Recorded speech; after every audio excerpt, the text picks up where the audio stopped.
2023 has come to an end, and I began to think about all the lessons I've learned this year. Those lessons came from many different sources, but my biggest wow moments came from the woke world. So let me go through a few items on this list with you guys today. Let's start with number 1, and it's a big one. Men in America, Canada, and other large liberal countries identify as women. They simply decide that they are women. They dress like women, they beat women in women's sports, they get women privileges and benefits, but they don't know or refuse to admit what a woman actually is. Because certainly these aren't women. So here's the thing. I do not define what a woman is because I do not identify as a woman. Womanhood is something that is an umbrella term.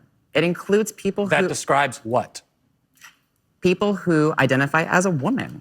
Identify as what? As a woman. What is that? Girlhood becomes stronger when there's more of us behind it. So when did the nut take over the nut house? Excuse me, it's ma'am.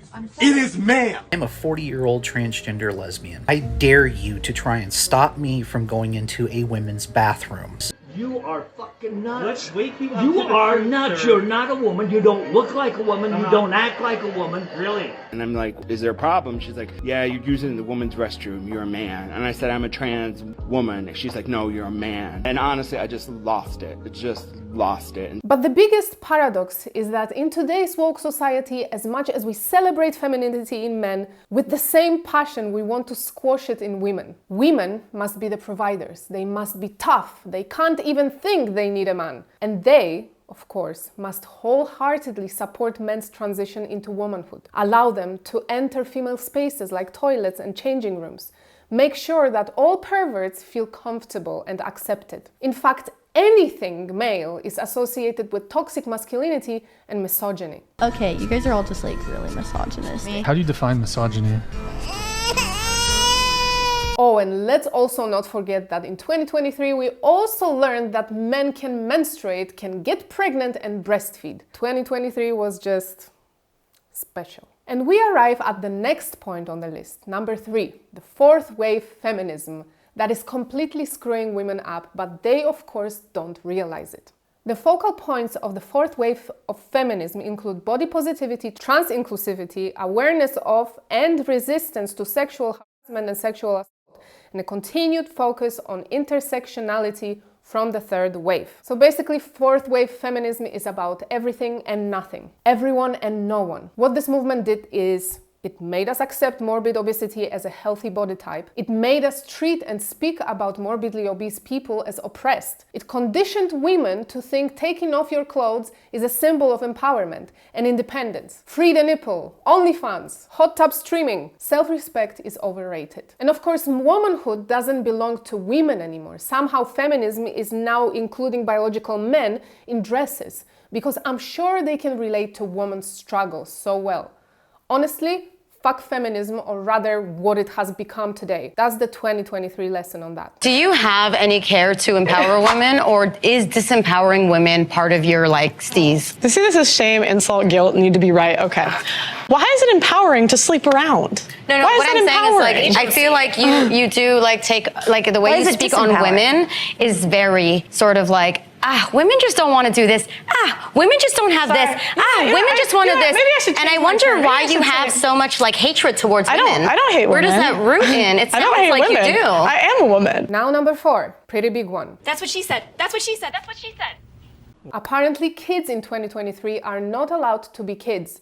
They are not allowed to be innocent. Under a sick pretext of making sure kids can recognize when they are being SA'd and for them to be able to protect themselves, World Health Organization came up with sexual education guidelines for kids as young as newborns, all through preschool, all the way to high school. A stranger is supposed to talk to your child about early childhood masturbation, and that's a recommendation for kids 0 to 4 years old, because no human ever figured that part of their intimate life by themselves. We need lessons in the nursery about it.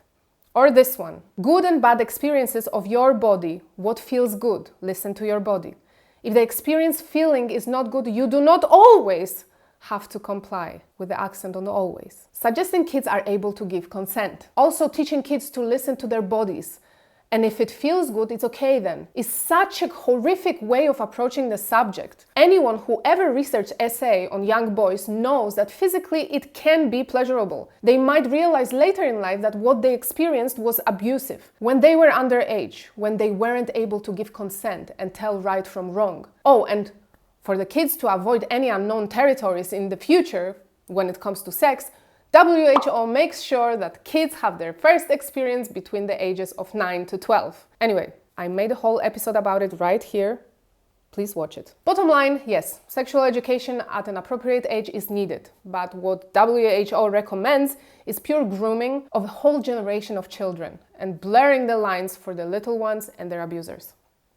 Before we move on to the 5th woke lesson of 2023, please take a second to subscribe to my channel and turn on the notifications because 2024 will be full of awesome content you won't want to miss. I also recently created a Patreon account, so if you feel like supporting my channel on there, you can find the link in my profile. Either way, thanks so much for being here and watching my videos, and now, back to the topic. The 5th lesson of 2023 is also related to education, higher education. The more content I've watched and reacted to that had American students voicing their opinions on social and political issues, the more I realized that the younger generation is doomed. Dumb and doomed.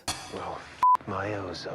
Oh, and if there are any not dumb students on the campus, they can't voice any opinions that are more conservative, or they might risk losing their scholarship or even be expelled from school. And for some reason, every student, no matter what they study, must attend gender studies. Let's also mention that gender studies is a whole separate degree. Degree on gender, for God's sake. People pay to learn that men can be women, women can be men, or they can be nothing or both. So yes, higher education is bullshit. In fact, about half of the biggest companies in America stated that they will not list a bachelor degree as one of the requirements for the job positions they will be hiring for in 2024. That can tell you something.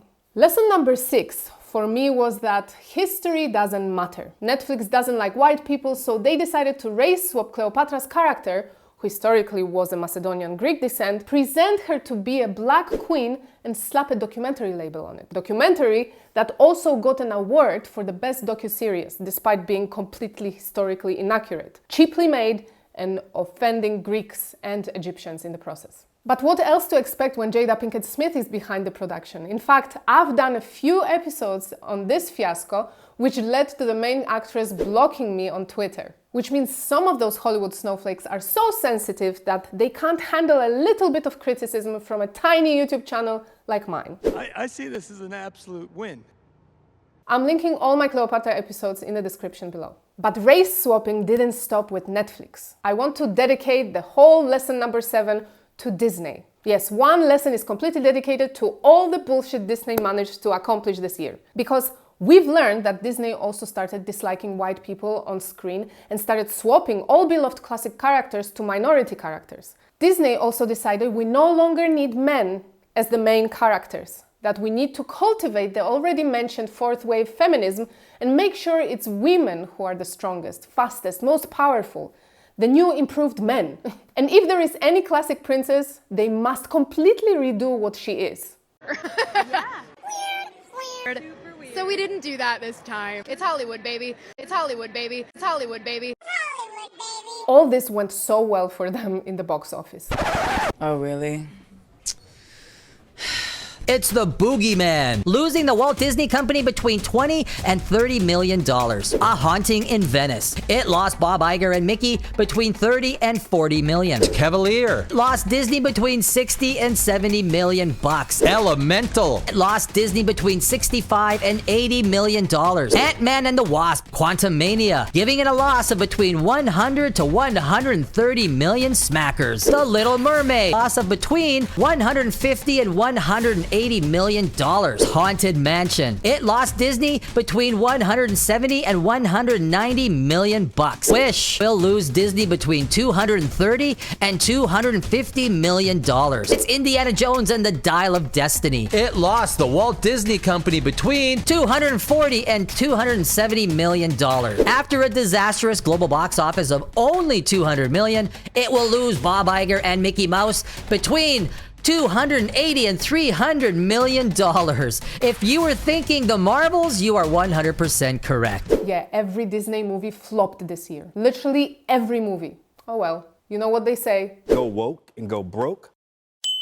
Let's not forget to mention oil activists. Oil activists are a special breed. I also did an episode about it, linking it right here. They will stop the traffic, causing traffic jams that produce more fumes, essentially causing the thing they are protesting. I think oil activists on the streets caused more anger issues in people than any other thing this year. What are they achieving? Well, what they're saying is they want maximum disruption to stop the government extracting oil and gas. Yeah, but that's cooking oil. But the most important lesson I actually learned this year is if you want to do something, just do it. Don't plan forever, don't get stuck, just start. This YouTube channel was something I wanted to do for the longest time, and for the longest time I got stuck in a planning phase. In May we finally published the first episode. I thought no one would be interested in some European girl's opinion on world woke issues, but here we are today. I want to thank you all so much for being here, for supporting my channel, for watching and commenting on my content. Thank you for all the feedback and all the advice. Honestly, you're all legends. I even managed to create a Patreon account, for God's sake, and got my first patron. How crazy is that? What? That's crazy! So again, thank you for being here with me this year. I invite those of you who haven't already to subscribe as well, because 2024 will be even wilder. And I'll be covering it all here on Daily Freddo. Let me know in the comments what you've learned this year, and of course I want to wish you all Happy New Year with your family and friends, and may it be better, more prosperous and full of love and laughter for all of you. That's all for this year. Have a good one. And I'm going to tell you one of my New Year's resolutions for 1994. From now on, when I run a guy over, I'm going to stop.